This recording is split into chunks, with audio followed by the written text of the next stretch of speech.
Hi there, I'm Clifford Bates, and welcome once again to Reading Thucydides Peloponnesian War. Today we are on the 20th summer of the 20th year of the war. Again, we're using the Crawley translation and the what we call Landmark Thucydides edition. We're using it online, so we're using the Google Books version for this, so that you can see it on the screen.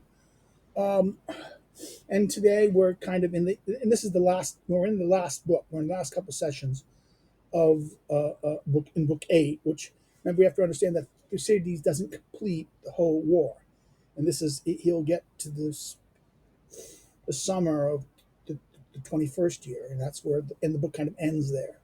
Even though he gives comments earlier in the book about the war, about its conclusions, but he doesn't, he dies or he doesn't finish the accounts of the later war. And as we will know, sometimes people have to turn to uh, Xenophon's account in the Hellenica, which deals with a lot of the events that happened later after the war, this 30-year-long war.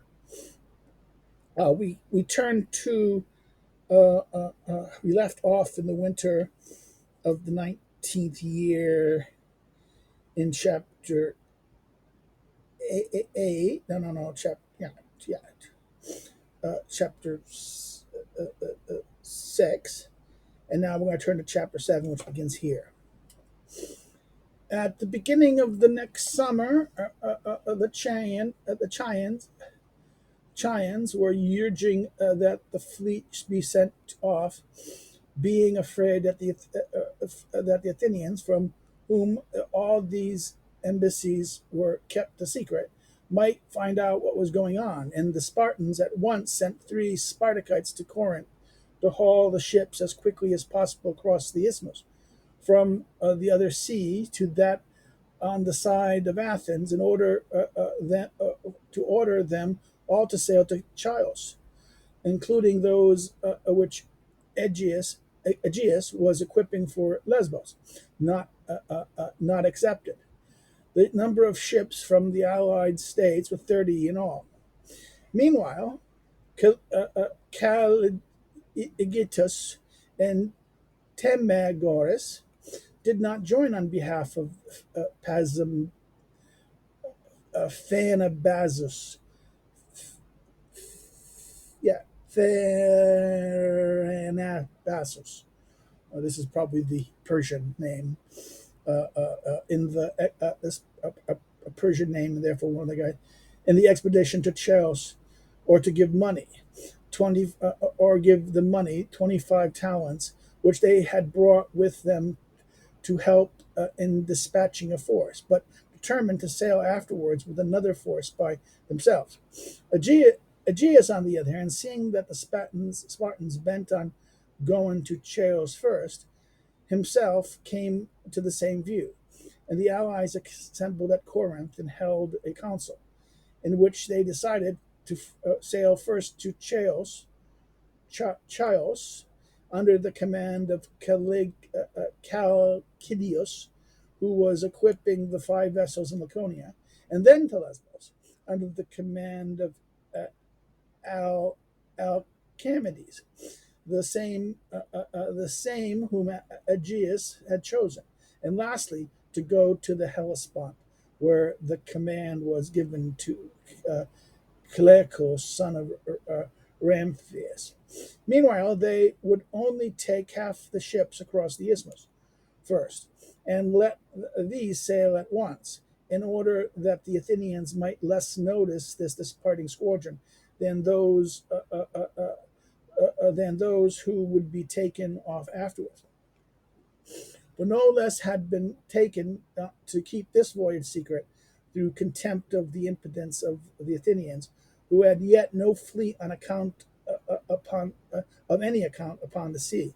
In accordance with this decision, 21 vessels were conveyed across the isthmus at once. They were now impatient to set sail, but the Corinthians were not willing to accompany them until they had celebrated the Isthmian festival, which fell at that time. Upon this, Aegeus proposed to them to respect their scruples without breaking the Isthmus truce by taking the expedition on himself. The Corinthians did not consent to this, and a delay ensued during which the Athenians began to suspect what was being prepared at Chios, and sent Aristocrates, one of their generals, who accused them of planning to revolt. And upon denial, the Chanians offered them faithful allies to send with them a contingent of ships. 7 Chanian ships were sent accordingly. The reason of this dispatch of the ships was that the mass of the Chians were not privy to the negotiations, while the few who were in on the secret did not wish to break with the multitude until they had something positive to lean on, and no longer expected the Peloponnesians to arrive by reason of their delay. In the meantime, the Isthmian games took place, and the Athenians, who had also been invited, went to attend, and there perceiving more clearly the designs of the Chanians, took measures as soon as they returned to Athens to prevent the enemy fleet from setting out from Chen Chensechei. These have map notifications. So if you go to the map, you see the maps in the book, and without their knowledge. After the festival of the Peloponnesians set sail with 21 ships for Chios under the commands of Alcamenes. The Athenians first sailed against them with equal number, drawing off towards the open sea. When the enemy, however, turned back before he had followed them far, the Athenians turned back also, not trusting the 7 Chanian ships, which formed part of their number, and afterwards manned 37 vessels in all, chased the enemy fleet as it passed along the shore into Aspirium, a deserted Corinthian port on the edge of the Epidaurian frontier. After losing one ship out of sea, the Peloponnesians got the rest together and brought them to anchor. The Athenians now attacked not only from the sea with their fleet, but also disembarked on the coast, and a melee ensued that most confused in the ensued of the most confused and violent kind, in which the Athenians disabled most of the enemy's vessels and killed Alcamenes, their commander, losing also a few of their own men. After this, they separated, the Athenians attaching a sufficient number of ships to blockade those of the enemy, anchored with the rest of the small island adjacent, upon which they proceeded to camp and sent to Athens for reinforcements. The Peloponnesians having joined on this day after the battle by the Corinthians, who came to help the ships and the other inhabitants of the cities not long afterwards. These saw the difficulty of keeping guard in a desert place, and their perplexity at first thought of burning the ships, but finally resolved to haul them up to the shore and sit down and guard them with their land forces until a convenient opportunity for escaping could present itself. Aegeus also, on being informed of the disaster, sent them a Spartite by the name of Theron. The Spartan first received the news of the fleet having put out from the Isthmus, Alcamenes having been ordered by the Ephors to send a horseman when it took place, and immediately resolved to dispatch their own 5 vessels under Calclidius and Alcibiades with him. But while they were full of this resolution, came the second news of the fleet having taken refuge in Spirennum, and disheartened at their first step on the Ionian War proving a failure, they laid aside the idea of sending ships from their own country, and even wished to recall some that had already sailed. Perceiving this, Alcibiades again persuaded Endius and the other ephors to persevere in the expedition, saying that the voyage would be made before the Chichians heard of the fleet's misfortune, and that as soon as he set foot in Ionia, he should, by assuring them of the weakness of the Athenians and the zeal of the Spartans, have no difficulty in persuading the cities to revolt, as they would readily believe his testimony. He also represented to Endius himself in private that it would be glorious for him to be the means of taking Ionian revolt, and the king become an ally of Sparta instead of that honor being left to Aegeus. For Aegeus, it must be remembered, was the enemy of Alcibiades, and Endos and his colleagues, thus persuaded, put to sea with 5 ships and the Spartan Calliclidos, and made all haste upon the voyage. About the same time, 16 Peloponnesian ships from Sicily, which had served through the war with Glypus, were caught on their return off by Leucas and roughly handled by 27 Athenian vessels under Hippocles, son of Menippus, on the lookout for the ships from Sicily. After losing one of their numbers, the rest escaped from the Athenians and sailed into Corinth. Meanwhile, Calliclidius and Alcibiades seized all they met on their voyage to prevent news of their coming, and let them go at Koyakos, at the first point which they touched at on the mainland. Here they were visited by some of their Chian correspondents, and being urged by them to sail up to the city without announcing their coming, suddenly arrived before Chios. The multitude were amazed and confounded, while the few who had arranged it that the consul should be sitting at the time. And after the speeches from Calclidius and Alcibiades stating that many more ships were sailing out, but saying nothing of the fleet being blockaded in Spirendum, the Chinese revolted from the Athenians, and the Eurathians immediately afterwards. After these 3 vessels sailed over to Cleonae, and made that city revolt, into which the Cleonanians immediately crossed over to the mainland and began to fortify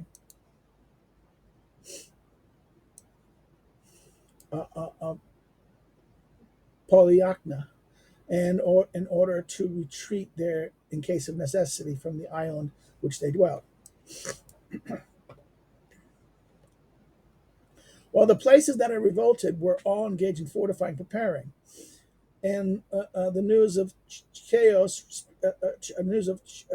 speedily reached Athens, the Athenians thought the danger by which they were now menaced was great and unmistakable, and that the rest of their allies would not consent to keep quiet after the cession of the greatest of their number. In the consternation of the moment, at once canceled the penalty imposed on whoever proposed it, or put to the vote a proposal for using 1,000 talents, which they had jealously avoided touching throughout the whole war, and voted to employ them to man a large number of ships and send once under Strombichides, son of Diotimos, and 8 vessels that formed part of the blockading fleet at Spira, but which had left the blockade and returned after uh, uh, um, pursuing and failing to overtake the vessels with Calclidius. These were to be followed shortly after by 12 more under Therasicles, also taken from the blockade. They were recalled. The 7 Chenian vessels formed part of their squadron, blockading the fleet at Spectrum and giving the slaves on board their liberty, but put the freedmen in confinement and speedily manned and sent out 10 fresh ships to blockade the Peloponnesus in the place of all those that had departed, and decided to man 30 more. Zeal was not lacking, and no effort was spared to send relief to Chios. In the meantime, Strombichides and his 8 ships arrived at Samos, and taking one Samian vessel, sailed to Telos, and required the Thesians to remain quiet. Calliclitus also set out to sail to Telos and from Chios with 23 ships, and land a force of the Clemasians and Eurythanians among them to support him, informing of this time Strombichicles put out from Teos with their arrival and while out at sea, seeing the numbers of ships from Chios, fled towards Samos, chased by the enemy. The Te- Te- Taeans at first would not receive the land force, but upon the flight of the Athenians took them into their city. There they waited for some time before Calclidius is to return from the pursuit, and as time went on, without his appearing, began themselves to demolish the wall which the Athenians had built on the land side of the city of Tectian, being assisted by a few of the barbarians who had come up under this under the command of Stages,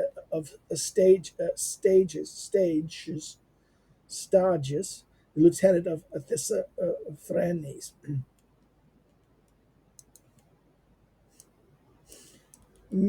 Meanwhile, Calclitus and Alcibiades, after chasing Strambichides into Samos, arrived, armed the crew of the ships from the Peloponnese, and left them at Chios, filling their places with substitutes from Chios, and manning 20 ships, sailed off to bring about the revolt of Miletus.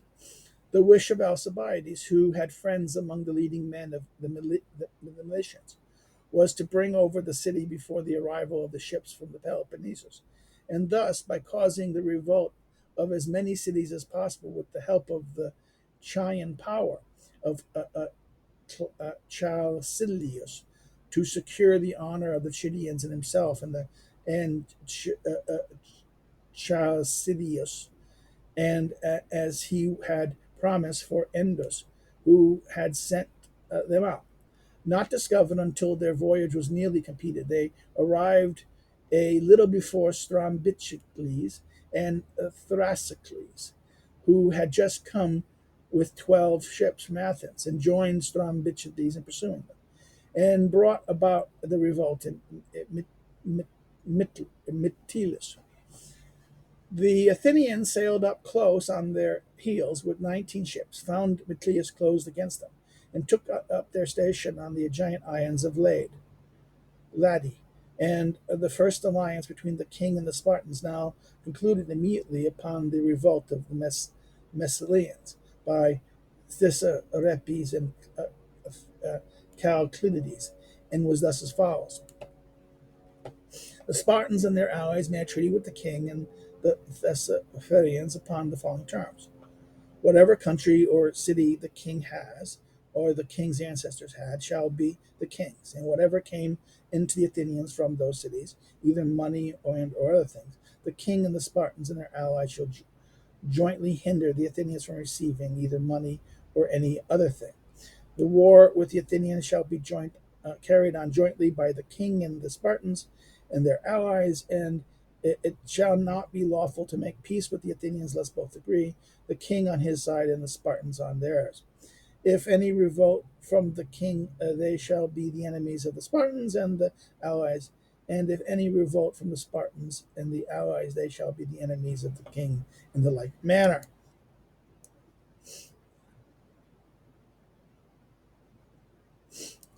This was the alliance. After this, the Chians immediately manned 10 more vessels and sailed for Enasa, Enasa, Enasa, in order to gain intelligence for those in Mytilus, and also to make the city's revolt. A message, however, reaching them from Calclidius to tell them to go back again, and that Amorges was near at hand with an army by land, they sailed to the temple of Zeus, and there sighting 10 more ships sailing up with Diomindum, had started from Athens after Thericles. They fled, one ship to Ephesus, and the rest to Teos. The Athenians took four of their ships empty. The men finding time to escape ashore, the rest took refuge in the city of the Teans. After which the Athenians sailed out to Samos, while the Chittians put to sea with the remaining vessels, accompanied by the land forces, caused Libidos, and after it Are to revolt. After this, both the fleet and the army returned home. About the same time, the 20 ships of the Peloponnesians in Spitter, which had been chased to land and blockaded by the equal number of Athenians, suddenly sailed out and defeated the blockading squadron, took four of their ships, and sailed back to Chendria, prepared again for the voyage to Chios and Ionia. There they were joined by Asticulus and Olus, Olas, and as admiral from Sparta, henceforth invested with supreme command at sea. The land force, now withdrawing from Taos, and Tissapherus, marched there in person with an army, completed the demolition of anything that was left of the wall, and left. Not long after his departure, Domian arrived with 10 Athenian ships, and having made a convention with the Telians, admitted him as they had the enemy, coasted along the area, and falling in an attempted in, in and coasted along to it, and failing in an attempt upon the city, sailed back again. About this time took place the rising of the peoples of Samos against those in power, in concert with some Athenians who were there in three vessels. The Samian popular party put to death some 200 in all of the most powerful, banished 400 more, and themselves took the land and houses, after which the Athenians decreed their independence, being now assured of their fidelity. And the popular party henceforth governed the city, excluding the landholders from all shares of affairs, and forbidding any of the people to give his daughter in marriage to them or to take a wife from them in the future. In this, during the same summer, the Chanians, whose zeal continued as active as ever, and who, even without the Peloponnesians, found themselves in sufficient force to bring about the revolt of the cities, and who wished to have as many companions in peril as possible, made an expedition with 13 ships of their own to Lesbos, following the instructions from Sparta, which were to go to that island next, or from there to the Hellespont, while the land force of the Peloponnesians, who were with the Chileans and those of the allies on that spot, moved ashore towards Clamesia, Clazomene, and Cleme, under the command of Ulia, a Spartite, and at the same time the fleet under Dimenes, Dimenade, Dimenade, no, Dimid, Dinidades, one of the Perioci,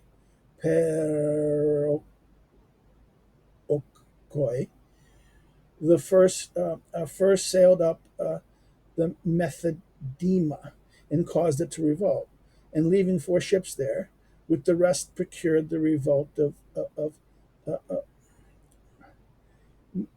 Mytilene. Mytilene. Again, the map. Go look at the map. That's, you see the cities and all this.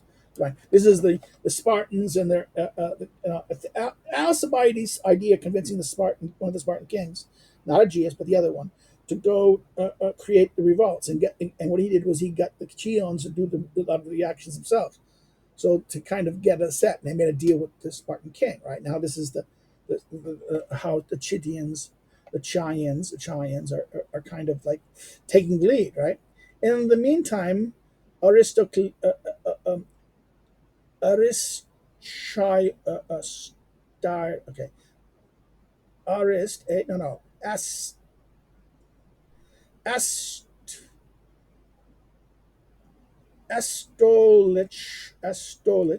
no, no, Sholich, Astolich, no, there's no, there's Ast over here, Tolus, sorry, this is the Greek, it's just tough to do this.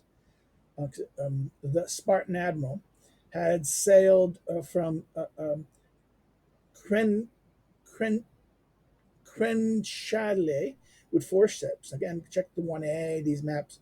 would have much better. If you look at the pages of the book 8, it'd be like a little map showing where they are in this. I don't have the honestly the interaction here in the system is not that good for this. I can't like if I click on this right, it won't. It'll do this. See, it's not really that useful. Um,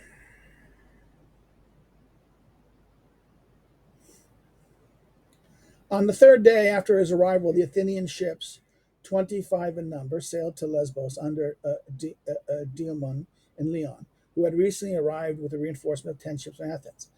Late in the same day, Aristarchus, Astychus, I can't say his name. This is the name up here, right? This is a very difficult name. Put to sea, and taking one Chian vessel with him, sailed to Lesbos to render what assistance he could. Arrived at Pera, and from there the next day to Eresus. And there he learned that the Mytilenes had been taken with almost without a blow by the Athenians, who had sailed up and unexpectedly entered the harbor and beaten the Chian ships, and landed and defeating the troops opposed them, and became masters of the city. Informed by this by the Arician, and informed by this by the Aricians and the Chian ships, which had been left with Eubulus at Mythia, and which had fled upon the capture of Metili, and three of which now fell, which he now fell in with, one having been taken by the Athenians. The Aris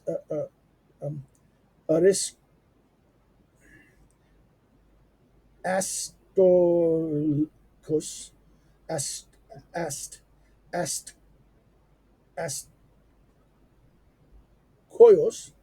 did not go to Metli, but raised the army and armed Erebus, Eros, Erissus, and sending the hoplites from his own ship by land under the Etonicus,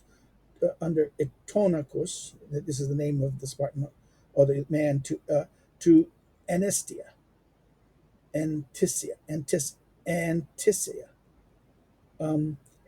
to Methania. He himself proceeding there along the shore with the ships, which he had with him, and the three Chians, in the hope that the Methanians, upon seeing them, would be encouraged to persevere in their revolt. As, however, everything went against him in Lesbos, he took up his own force. He took up his own force and sails back to Chios. The land force which had gone to the Hellespont, being also conveyed on board back to their different cities. After this, 6 of the allied Peloponnesian ships at Chensia joined the forces at Chios. The Athenians, after restoring matters to their former city in Lesbos, set sail from there and took Polychnia, the place that the Clazemians were fortifying on the continent, and carried the inhabitants back to their city upon the island, except for the author of the revolt, whom withdrew to Daphius, and thus Clazmenia became once more Athenian. The same number of Athenians and 20 ships at Ladi, blocking Mytilus, made a descent at Panomas in Milesian territory, and killed Calclidius, the Spartan commander, who had come with a few men against them, and the third day after sailed over and set up a trophy, which, as they were not masters of the country, was, however, pulled down by the Messalians. Meanwhile, Leon and Diomedon, the Athenian fleet from Lesbos, sailed out from the say, the island of Chios, and from the islands of Chios, and from their fort at Silios and Plentium in the territories of Erythea, and from Lesbos, carried on the war against the Chadians from their ships, having board hoplites from the enlistment rolls required to serve as marines. The landings in Cardemili and Boleus, they defeated with heavy loss the Chians that took the field against them, and laying desolate the place and their neighborhood, defeated the Chians again in another battle at Pania, and the third at Leoncrium. After this, the Chians ceased to meet them in the field. While the Athenians devastated the country, which was beautifully stocked and remained undamaged ever since the Persian Wars.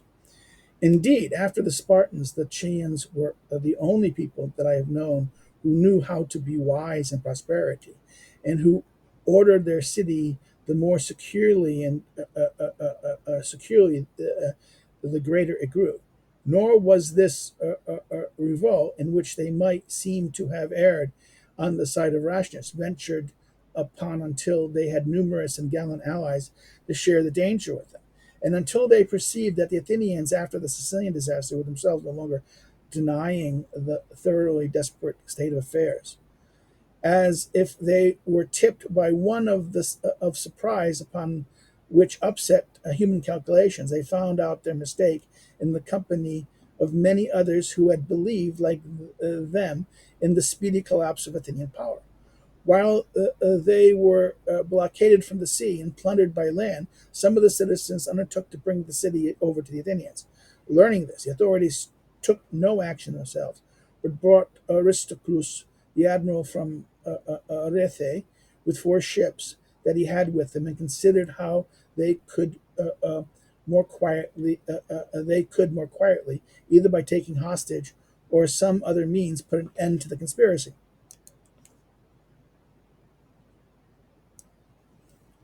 While the Athenians were thus engaged, 1,000 Athenian hoplites and 1,500 Argives, 1,500 of whom were Pelorist, 500, were Pelorist, furnished with armor by the Athenians, and 1,000 of the allies,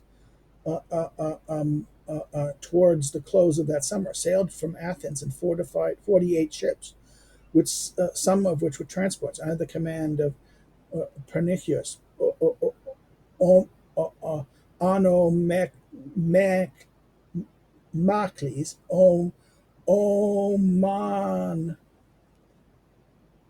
Omonocles, and Seronides, and put into Samos, crossed over and encamped at Miletus.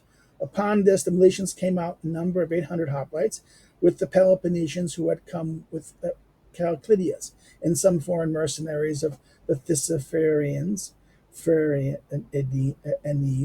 along which the Thysaphranes himself and his cavalry, and engaged the Athenians and their allies, while the Argives rushed forward on their own wing, with the careless disdain of men advancing against the Ionians, who would never stand their charge, and were defeated by the Messalians with loss a little short of 300 men. The Athenians first defeated the Peloponnesians, and driving them before the barbarians in the rump of the army, without engaging the Messalians, who, after the rout of the Argives, retreated upon the city upon seeing their comrades defeated, crowned their victory by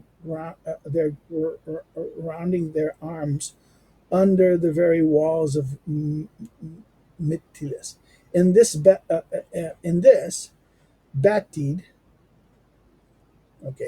and thus in this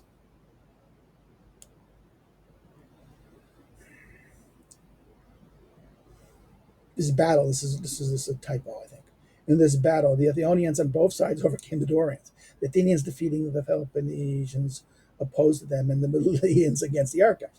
Upon setting a trophy, the Athenians prepared to draw a wall around the place, which stood up on the isthmus, thinking that they could gain Mytilus, and the other cities would come over to them.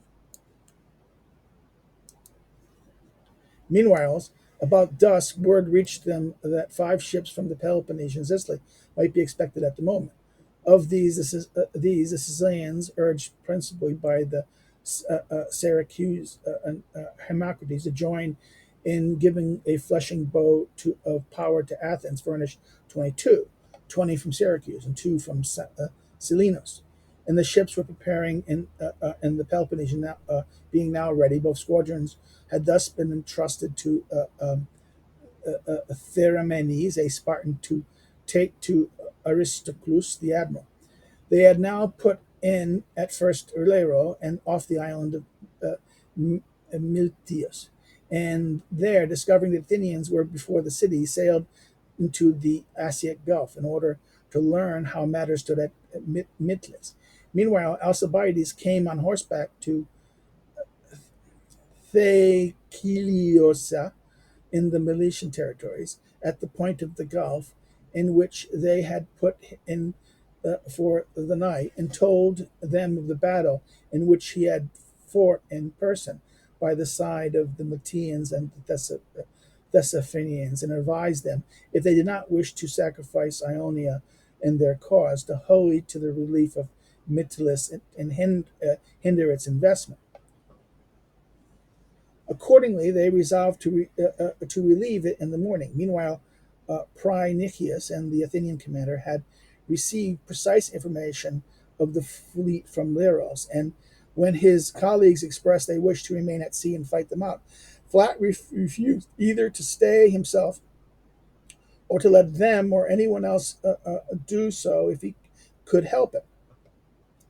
Where he could where they could afterward connect after an undisturbed preparation with an exact knowledge of the number of enemy fleet and of the force which they would confront him.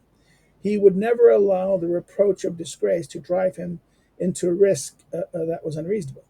It was no disgrace for an Athenian fleet to retreat when it suited them, but if they would, it would be more disgraceful to be defeated, and so to expose the city not only to disgrace but to more serious danger. After its late misfortune, the city could hardly be justified in voluntarily taking the offensive, even with the strongest force, except in the case of absolute necessity. Much less without compulsion could it rush upon perils of its own seeking. He told them to take up their wounded as quickly as they could, and the troop and stores which they had brought with them, and leaving behind what they had taken from the enemy's country in order to lighten the ships, sail off to Samos. There concentrate all the ships to attack as opportunity arose. He then spoke as he acted, and thus not more afterwards. Nor in this alone, but all that he had to. Nor in this alone, but in all that he had to do, did Penicius show himself to be a man of sense. In this way, that the very evening the Athenians broke camp from them before Mytilus, leaving their territory incomplete, and the Argives, mortified at their disaster, promptly sailed off home from Samos. As soon as it was morning, the Peloponnesians set out from Tychios and into Methlus after the parting of the Athenians.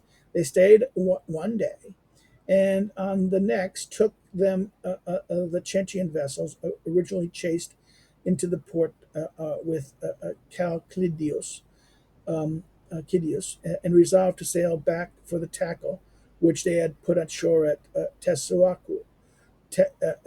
Theoacula. Oculus. Upon arrival, Tissaphernes came to them with his land force and induced them to sail to Echius, which was held by his enemy Emarges. Accordingly, they suddenly attacked and took Isthmus, whose inhabitants never imagined that the ships could be other than the Athenians. The Syracusans distinguished themselves most in the action. Amorges, a bastard of Pisthunes and a rebel from the king, was taken alive and handed over to Tissaphernes to carry the king, if he chose, according to his orders. Asius was sacked by the army, who found a very great booty there, the place being wealthy from ancient date. The Peloponnesians received the mercenaries serving with Amages and enrolled them in their army without doing them any harm, since most of them came from the Peloponnesus, and handed over the city to Tissaphernes with all the captives, bond and free, at stipulated price of 1 stater in hand, after which they returned to Mytios. Pid, Pid, Pittodocus, son of Leon, who had been sent by the Spartans to take command at Chios, they departed by land as far as Orethi, with mercenaries taken from Amogeres, appointing Philip to remain there as governor of Mytilus.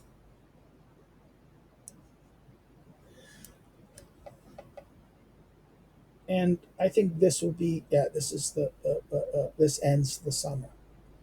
Um, this ends the summer. The 28th chapter ends the summer. So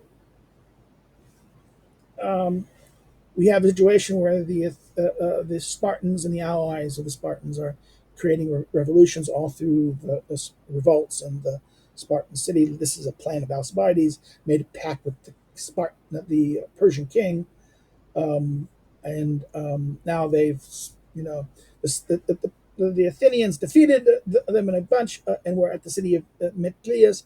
But then the news of a basically a Syracusan fleet, an after effect of the failure of Syracuse, the destruction of the Athenian plan at Syracuse, bringing this now Syracusan, that it made Syracuse powerful. In other words, the Athenian attack on Syracuse, not only and the way they eventually fought, made Syracuse, who had no real naval experience, now to be a naval power on the on a comparative level with Athens. Okay, that defeated Athens in one sense. And now these Syracusan 4 ships are now in the other side of the ocean, helping this campaign there. And this ends that thing. Okay, so if you have any comments or suggestions or questions, please put them down below. If you like the video, like it. Please like it. If you don't know, you don't like, you can say no either. You want to subscribe. You can get some more by asking others to subscribe and forwarding it. You can follow me on social media, the social media things below. And if you want to help sponsor this project here, you can do so either through a Subscribe Star or Patreon. So far, there's not many people did it. I understand why. This is, what good is this, man? When is this guy talking, reading the books and thing? I can read it myself. Okay, whatever. Um, Again, I hope you have a good day, and we'll see you next time, finishing up the winter of the 20th year.